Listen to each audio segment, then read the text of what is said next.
আমি নিচে এসে বসলাম এখন ফ্রেশ হয়ে, মুখ চোখ ধুয়ে ফেলেছি।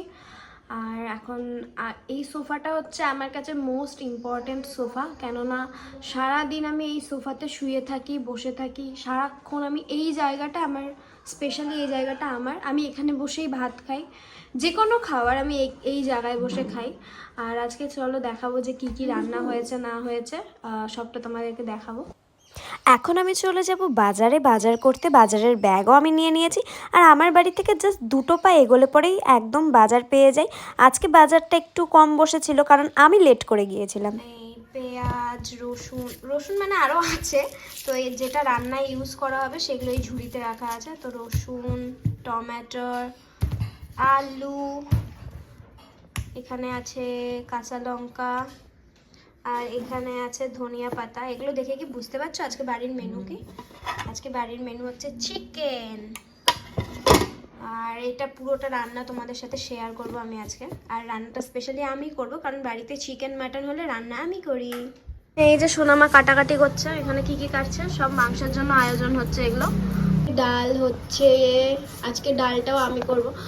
অনেকদিন পর ইচ্ছা হলো কি যে একটু আমিও রান্না টান্না করি, তো সেই কারণে আজকে রান্না করে আমাকে সচরাচর রান্না করে দেখা যায় না, তো সবসময় তো বসেই থাকি, তো ভাবলাম যে এটাতে একটা ব্লগও হয়ে যাবে, তো সেই কারণে আজকে রান্নাটা আমি করি। তো এখন আমি চিকেনটাকে ম্যারিনেট করব, আর সেটা করতে আমার যা যা উপকরণ লাগবে সেগুলো শেয়ার করব। ফার্স্টেই দিয়ে দিচ্ছি আমি এখানে কাশ্মীরি লঙ্কার গুঁড়ো, তারপর দিলাম ধনের গুঁড়ো, এবং তারপর আমি এখানে দিয়ে দেব হচ্ছে জিরের গুঁড়ো। তো এগুলো দিয়ে আমি খুব ভালো করে এখন এই মাংসটাকে সুন্দরভাবে ম্যারিনেশন করব। আর এমনভাবে করব যাতে মশলাগুলো ভেতরে অবধি ঢুকে যায়। তারপর আমি এখানে বেটে রাখা মশলাগুলো দেব। আর এই বেটে রাখা মশলার মধ্যে ছিল হচ্ছে ধনিয়া পাতা আর লঙ্কা, আর আদা রসুন ছিল। এবং তারপরে আমি দিয়ে দেব হচ্ছে পেঁয়াজের একটা পেস্ট ছিল টমেটো দিয়ে, সেটা আমি এখানে দিয়ে দেব।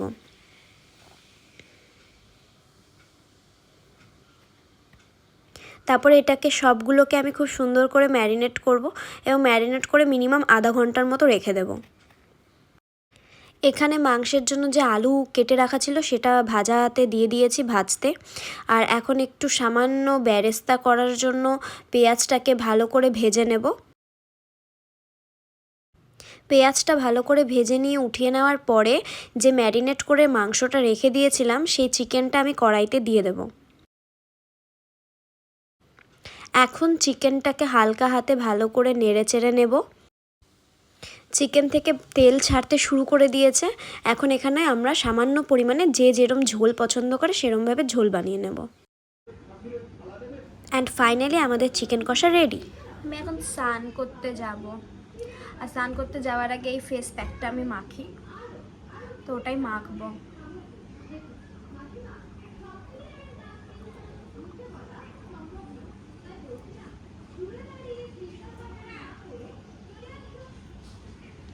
আমি যে শ্যাম্পুটা ইউজ করি না, শ্যাম্পুটা এত ভালো।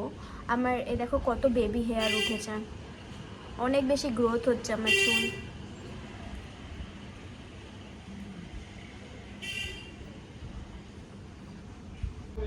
হয়ে গেছে, এখন কিছুক্ষণের জন্য এইভাবে বসে থাকবো, জাস্ট 5-10 মিনিটের জন্য। আচ্ছা, তোমরা তো জানো যে আমরা কিছুদিন আগে বাইক রাইডে গিয়েছিলাম, তো সেই ভিডিওটা তোমরা যারা দেখোনি এখনও তারা অবশ্যই দেখো। আমি এই ভিডিওটার নিচেও সেটার লিংক দিয়ে দেব। আর ওটা আমার লাইফে ফার্স্ট টাইম বাইক রাইডিং ছিল, আর আমি ভীষণ এক্সাইটেড ছিলাম। আমি প্রথম দিন থেকে এক্সাইটেড ছিলাম ঠিকই, বাট খুব ভয়েও ছিলাম, কারণ আমি কোনোদিনও পাহাড়ে ওভাবে যাইনি, বাইক নিয়ে কোনোদিন যাইনি। বাট খুব ভালো, মানে খুব ভালো এনজয় করেছি আমরা দুজন, খুবই ভালো এনজয় করেছি। নতুন নতুন আরও অনেক ভিডিও আসবে, তোমরা আমাকে অনেক সাপোর্ট করো তোমরা, তোমাদের থেকে আমি অনেক অনেক অনেক সাপোর্ট পাই। তো তোমাদেরকে এইটুকুই বলবো যে তোমরা পাশে থাকো সব সময়। আরও অনেক নতুন নতুন ভিডিও তোমরা পাবে আমার চ্যানেলে, খালি একটু সাপোর্টের দরকার, আর কিছুই না।